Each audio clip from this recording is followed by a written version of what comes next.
ओम वासुदेवाय नमः। आप सभी का मेरे YouTube चैनल पर स्वागत है। आज मैं आप सभी को पुरुषोत्तम मास में कही जाने वाली कथा को सुनाती हूँ। इस कथा के श्रवण मात्र से ही आपको सभी प्रकार के पुण्य प्राप्त होंगे और भगवान विष्णु की असीम कृपा प्राप्त होगी। मैं आप लोगों को पुरुषोत्तम मास में सुनाए जाने वाली 11 कथा के बारे में बताऊंगी। गणपति जी की कथा, पुरुषोत्तम मास में स्नान की महत्व की कथा, शालिग्राम भगवान की कथा, तुलसी माता की कथा, गाय माता की कथा, धरती माता की कथा, किस्मत की देवी की कथा और कर्मों के फल की कथा, विश्वास भाव से किए जाने वाली पूजा की फल की कथा, लपसी और तपसी की कथा और आरी वारी की कथाएं। इन सभी कथाओं के श्रवण मात्र से ही आपको बहुत ही पुण्य प्राप्त होगा। पुरुषोत्तम मास के 1 महीने में पूजा करने पे जो फल प्राप्त होती है वही फल हमें ये कथा के श्रवण से प्राप्त होती है। मैं सर्वप्रथम आप लोगों को गणेश जी की कथा सुनाती हूँ। पौराणिक कथा के अनुसार एक राज्य में राजा और रानी रहते थे। वो बड़े ही गणेश भक्त थे। वो हर बुधवार को गणेश जी की पूजा करते थे और गणेश चतुर्थी की व्रत रखते थे। राजभवन में एक गणेश जी की मंदिर स्थापित कराई थी राजा ने। राजा रानी बड़े ही धर्मात्मा थे, दान पुण्य करते थे और सभी की मदद करते थे। राजा रानी के बहुत ही दुखी रहते थे क्योंकि उनकी कोई संतान ही नहीं थी। हर समय राजा रानी चिंतित रहते थे और सोचते रहते थे हमारे पास सब कुछ है, धन्य धान्य है, हम सबकी मदद भी करते, फिर भी पता नहीं क्यों हम संतानहीन हैं। ऐसा राजा रानी सोचते रहते थे और गणपति जी की आराधना करते थे। हे गणपति भगवान, हमारी आप सुन लीजिए। लेकिन उनके पूजा पाठ के भाव में कोई भी अंतर नहीं रहता था और सदैव गणपति जी की पूजा करते रहते थे। एक समय की बात है कि राजा रानी बगीचे में टहल रहे थे और टहलते टहलते दोनों यही बातें कर रहे थे, पता नहीं कब हमें संतान की प्राप्ति होगी। तभी रानी ने देखा एक छोटी सी चुईया बहुत छटपटा रही थी। रानी को उस पर बहुत दया आई। राजा से कही कि मैं इस चुईया को अपने राजभवन में ले जाऊंगी और इसकी देखभाल करूंगी। राजा बोले जो तुमको सही लगे वो करो। रानी ने चिड़िया को अपने हाथों में उठा लिया और ले जाके राजभवन में उसकी सेवा सत्कार करने लगी। रोज चूहिया की नहलाती थी और नित्य नए नए कपड़े उसे पहनाती थी और एक सुंदर सी चांदी का पायल चूहिया को पहना दी थी। जो चूहिया घर में फुदकती रहती थी और घुंघरी की आवाज़ छुन छुन पूरे घर में बजती रहती थी, जो बड़ी ही कर्मप्रिय लगती थी। कुछ ही दिनों के बाद चूहिया इतनी ज़्यादा राजा रानी से घुल गई थी कि वह उनके हर कार्य में साथ साथ करती थी। यहाँ तक कि बुधवार की जब व्रत रहती थी रानी, तो वो भी व्रत रहती थी। वो भी साथ साथ रानी के हर काम में मदद करते थे। रानी के साथ इतना घुल मिल गई थी कि कुछ समय बाद वो मनुष्यों की तरह बोलने भी लगी। अब रानी को भी पहले जैसा अकेलापन महसूस नहीं होता था। रानी भी चूहिया को दिन भर अपने साथ ही रखती थी, कभी चूहिया को अकेले नहीं छोड़ती थी और सब बड़े मिलजुल के रहते थे। एक दिन की बात है कि राजा शिकार खेलने वन को गए। घर में रानी और चूहिया ही अकेले थी। उस दिन द्वार पे एक सुंदर सा राजकुमार घोड़े पे सवार होके आया। सेवक दौड़ के आया और रानी से कहा, रानी कोई राजकुमार आया है। रानी सोचने लगी कौन आया है। फिर वो सेवक से बोली, अतिथि भवन में राजकुमार को रहने को बोल दो और उनकी आओ भगत करो, उनके जलपान की व्यवस्था करो और उनके सत्कार में कोई कमी ना हो। फिर रानी कुछ देर बाद उस राजकुमार से मिलने गई। बोली, क्या बात है, तुम यहाँ आए हो, तुम्हारे आने का क्या उद्देश्य है और क्यों यहाँ आए हो। तब राजकुमार बोला, हे रानी माँ, मैं रास्ता भटक गया हूँ और पड़ोस के ही राज्य का मैं युवराज हूँ। युवराज सिंह मेरा नाम है। मैं रास्ते भटक के इधर उधर घूम रहा था। मुझे बहुत ज़ोरों की प्यास लगी थी और भूख भी लगी थी, इसलिए मैं आपके दरवाजे पे आया। तब रानी बोली, कोई बात नहीं। वहीं राजकुमार रहने लगा। राजकुमार अक्सर घुंघरू की आवाज़ सुनता था, तो वह एक दिन रानी से पूछ बैठा, रानी माँ, ये घुंघरू की आवाज़ कहाँ से आती है? बड़े ही कर्णप्रिय है। वह उन घुंघरू की आवाज़ पर मुग्ध रहता था। तब रानी बोली, ये मेरी पुत्री का मेरी पुत्री का घुंघरू की आवाज़ है। वो बोला, आपकी पुत्री भी है? तो रानी बोली, हाँ, मेरी पुत्री भी है। तब राजकुमार बोला, मैं आपसे एक बात कहना चाहता हूँ। मैं आपकी पुत्री से विवाह करना चाहता हूँ। रानी बोली राजकुमार से, मैं रूपमती का विवाह तुमसे कर दूंगी, पर ऐसा तो नहीं कि कुछ समय बाद तुम इस बात से मुकर जाओ। तब राजकुमार बोला कि नहीं राजमाता, मैं आपकी पुत्री से विवाह करूँगा, उसका सदैव रक्षा करूँगा और कभी भी उसे अकेला नहीं छोड़ूंगा। मैं आपको वचन देता हूँ, मैं एक क्षत्रिय हूँ। मैं प्राण जाए पर वचन न जाए।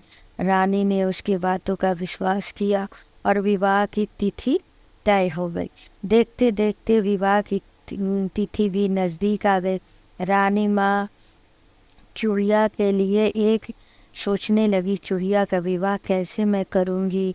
फिर उन्होंने एक पुतला बनवाया जो बिल्कुल एक बहुत ही सुंदर राजकुमारी की तरह थी, और उसी पुतले में चूड़िया को रख दी और उस पुतले से राजकुमार का विवाह बड़े धूमधाम से हो गया। पहले के समय में जब बाराती आते थे तो ऐसा नहीं था कि वो तुरंत चले जाते थे। राजकुमार के माता पिता बाराती रुके हुए थे। जब 10 दिन बीत गए तब राजकुमार के माता पिता ने रानी और राजा से कहा, आप मुझे आज्ञा दीजिए और विदा कीजिए। तब राजा रानी उनको देखने लगे तो वो बोले, देखिए, हम ऐसा है कि राज्य को बहुत दिन तक छोड़ नहीं सकते हैं, वहाँ की भी व्यवस्था हमें देखनी पड़ती है, इसलिए आप हमारी विदाई कर दीजिए। अब राजा रानी बड़े उदास हो गए, जाके अपने कक्ष में बैठ गए। राजकुमार ये सब देख रहा था। वो सोचने लगा कि ये लोग इतना चिंतित क्यों है। फिर वो जाके कहने लगा, आप अपने पुत्री का मेरे साथ विदा कर दीजिए। मैं आपकी पुत्री का सदैव रक्षा करूँगा, चिंता मत कीजिए, मैं आपकी पुत्री का ध्यान रखूँगा। तब रानी रोते रोते सारी बात बताई। बोली, पुत्र, मैं किसके साथ तुम्हारी विदाई करूँ? मेरी कोई पुत्री ही नहीं है।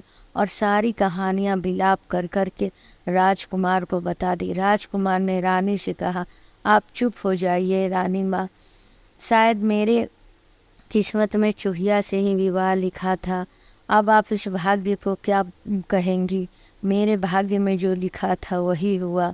मैं चूहिया को ही विदा करके ले जाऊंगा। आप विदाई की तैयारी कीजिए।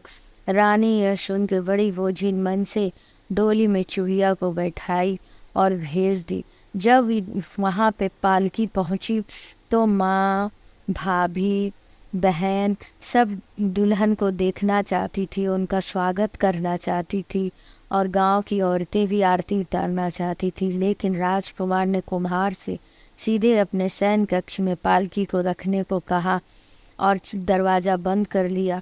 सभी लोग बोलने लगे, लग रहा है दुल्हन बहुत सुंदर है, इसीलिए राजकुमार किसी को नहीं दिखा रहे हैं, कहीं दुल्हन को नज़र ना लग जाए।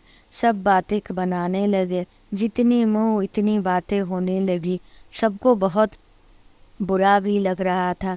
दूल्हे की माँ, बहन और भाभी गुस्से में थी। उनको ये बात बिल्कुल अच्छी नहीं लगी कि डोली सीधे शयन कक्ष में चली गई।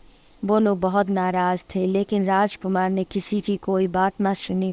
वो जब भी कहीं बाहर जाता था तो दरवाजे पे ताले बंद करके जाता था और आता था तभी कमरा खुलता था।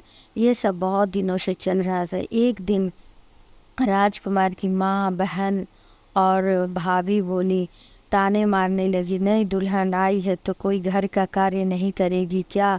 हमें लोग घर का कार्य करते रहे। यह सुनकर राजकुमार को बहुत बुरा लगा।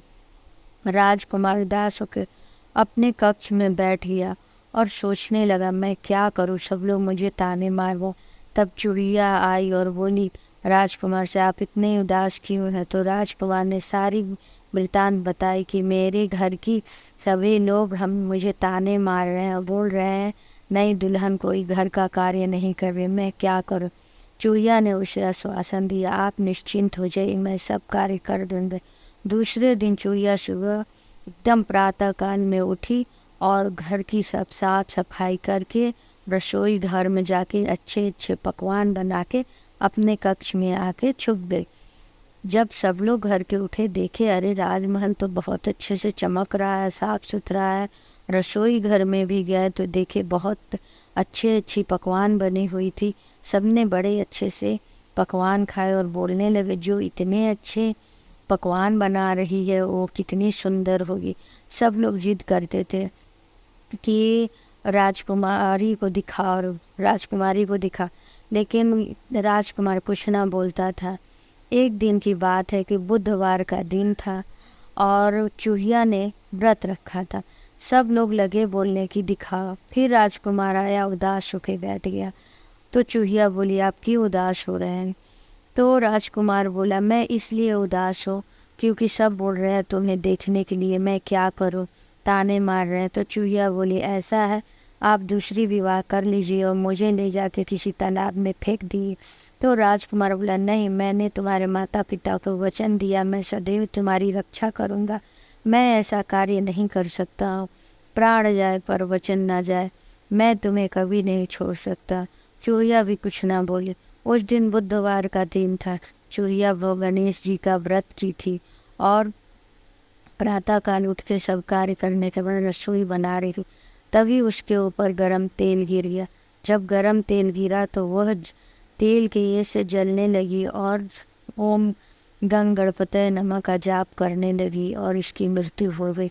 जब उसके प्राण पखेरु उड़ गए तब गणपति जी साक्षात उसके सामने आए और चूहिया को जीवन दान दिए। चूहिया जब अपने सामने गणपति जी का स्वरूप देखी तो उनके चरणों में गिर गई।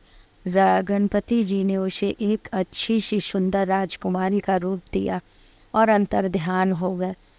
चूहिया जब ये देखी कि वो बहुत अच्छी राजकुमारी बन गई, घर का सारा कार्य करने के बाद वो आके अपने कमरे में चादर ओढ़ के बैठ गई और प्रतीक्षा करने लगी कि राजकुमार कब उठेंगे। जब राजकुमार उठे तो वो सारी वृतांत बताई कि कैसे तेल से जल गई थी और कैसे गणपति भगवान ने उसे दर्शन दिया और कन्या के रूप में उसको आशीर्वाद दिया। राजकुमार बहुत खुश हो गया और अपनी प्रतिज्ञा ली कि जब तक मैं जीवित रहूँगा गणपति जी का मैं भजन कीर्तन और उनका पूजा पाठ करता रहूँगा। फिर वो अपनी माँ, बहन, भाभी और सारे लोगों को अपने दुल्हन से मिलाया। सब बड़े देख के खुश हो गए। फिर राजकुमार बोला, हे राजकुमारी, मैं तुम्हारे माता पिता से भी तुम्हें मिलाना चाहता हूँ, चलो मैं उनसे तुम्हें मिला के लाता हूँ। राजकुमार राजकुमारी को लेके उसके माता पिता के पास गया। माँ चूहिया को ढूंढ रही थी, लेकिन चूहिया की जगह पे एक सुंदर कन्या को देख के वो आश्चर्यचकित थी। वह सोच रही थी कि शायद कोई और है, चूहिया कहीं चली गई होगी। तब खुद राजकुमारी ने बताया, माँ मैं वही चूहिया हूँ, और पूरा वृत्तांत बताई कैसे वो जल गई थी, कैसे गणेश जी उसे दर्शन दिए और उनके आशीर्वाद से वह एक अच्छी राजकुमारी के रूप में उनके सामने खड़ी। अब तो राजा रानी के और खुशी के ठिकाना न रहे। वह गणेश जी की पहले से ही परम भक्त थे, लेकिन अपनी बेटी को इस रूप में पाके वो और खुश हो गए और सभी गणेश जी का भजन कीर्तन करने लगे। जैसे चूहिया पर गणेश जी की असीम कृपा हुई और एक कन्या के रूप में वो आई, उसी तरह सभी भक्तजनों पे भी गणेश जी की आशीर्वाद बनी रहे। ओम गंग गणपतये नमः।